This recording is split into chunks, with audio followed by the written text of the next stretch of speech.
Magandang gabi sa inyong lahat. Ito ulit ang inyong lingkod, Mike Padua. Nagbabalik sa ating tropical weather analysis na yung bagong linggo. Umpisa na yung araw ng Lunes hanggang Miyerkules, ika-12 at 14 ng buwan ng Hulyo 2021. At ito po ang ating Tagalog version na pinaglilingkod sa inyo ng Typhoon 2000.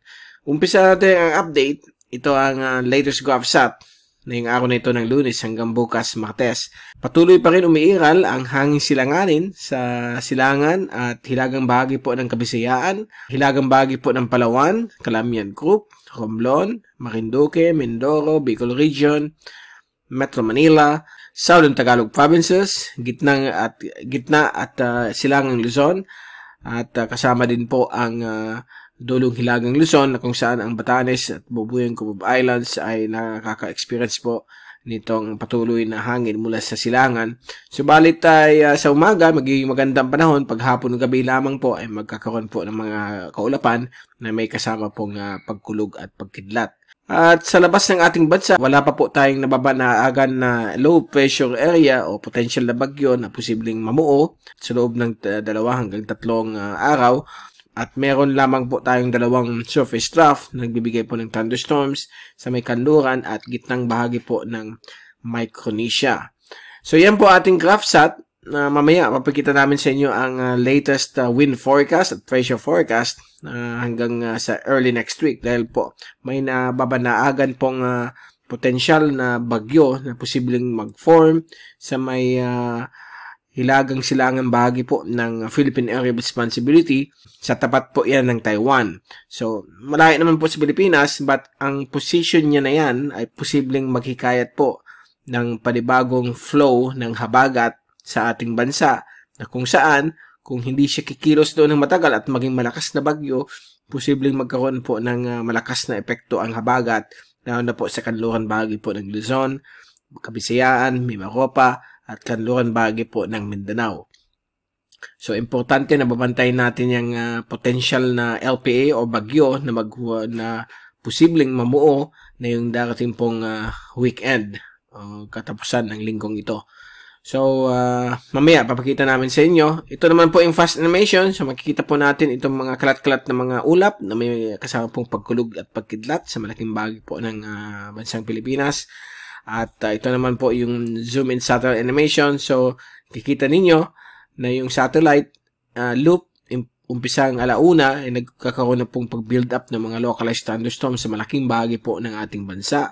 So, mga kumpul-kumpul po yan, mga isolated showers and thunderstorms na pwede magbigay, magpaulan sa mga areas na binanggit natin.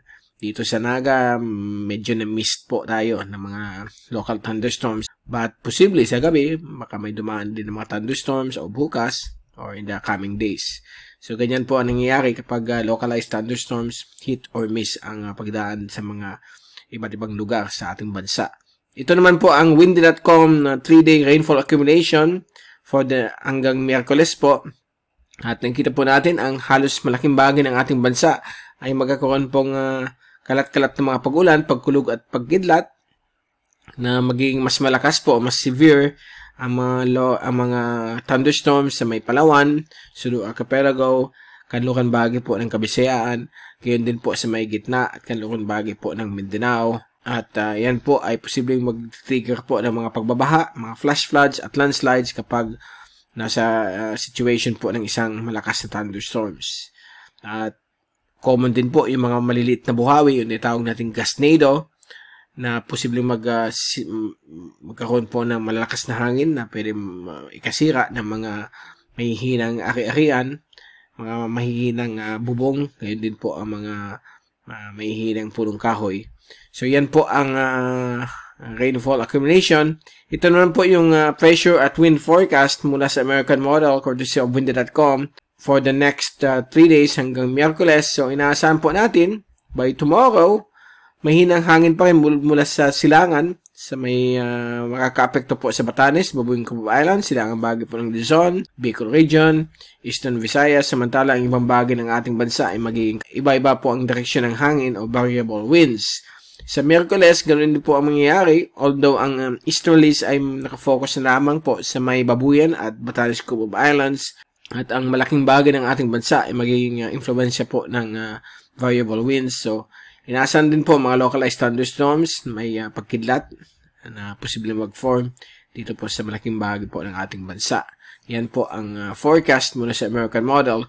So, kung i-move natin hanggang Friday, yan po, may mag-form po dito sa labas ng Philippine Area of Responsibility east of Batanes, isang aktibong LPA.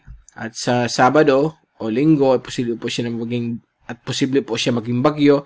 Pero po ang tracking niya sa latest ay mukhang dadaan lang po sa pinakadulong bahagi po ng Philippine Area of Responsibility habang patungo po sa bahagi po ng Okinawa sa may Ryukyu Islands.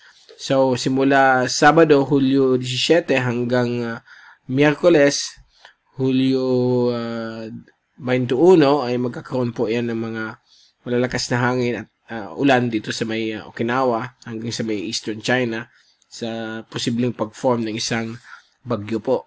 Okay? At meron pa rin pong isang LPA na posibleng mag-form ulit sa may East of Batanes. So, ang epekto po sa ating bansa ay yung pag-ibayo po ng paglakas ng hanging habagat. So, observe muna natin yan.